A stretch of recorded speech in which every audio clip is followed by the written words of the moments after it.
Hello everyone. இந்த மாதிரி கொட்ட சத்தத்துக்கு டிஸ்டர்ப் ஆகுறீங்களா? அப்ப இந்த வீடியோ பாருங்க.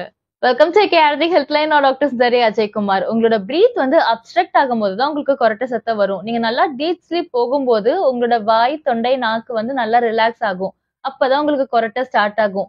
Other than that cold, allergy இல்ல ஓவர் வெயிட்டா இருந்தாலுமே கொரட்ட வரும். பெஸ்ட் ரெமெடி வெற்றிலை, ஜீரகம், மிளகு, நாட்டு சர்க்கரை இதெல்லாமே நீங்க நல்லா கோர்ஸ் பவுடரா அரைச்சிட்டு ஒரு கடாயில வந்து நெய் ஊத்தி இந்த கோர்ஸ் பவுடரை ஆட் பண்ணி நல்லா கிண்டிட்டே இருந்தீங்கன்னா லேகியம் பதத்துக்கு வரும். இந்த லேகியமை நீங்க டெய்லியும் நைட் தூங்க போறதுக்கு முன்னாடி ஒரு டீஸ்பூன் சாப்பிட்டுட்டு வந்தீங்கன்னா நீங்களும் சொல்லலாம் கொரட்டைக்கு பாய். இந்த லேகியம் diabetic patient and pregnant ladies avoid பண்ணுங்க. இந்த லேகியம் கோல்ட் அண்ட் கஃப்க்குமே ரொம்பவுமே நல்லது. குழந்தைங்களுக்கு வந்து ½ டீஸ்பூன் பால்ல கலந்து கொடுங்க. ஸோ நான் சொன்ன மாதிரி நீங்க ட்ரை பண்ணி பாருங்க. தேங்க்யூ.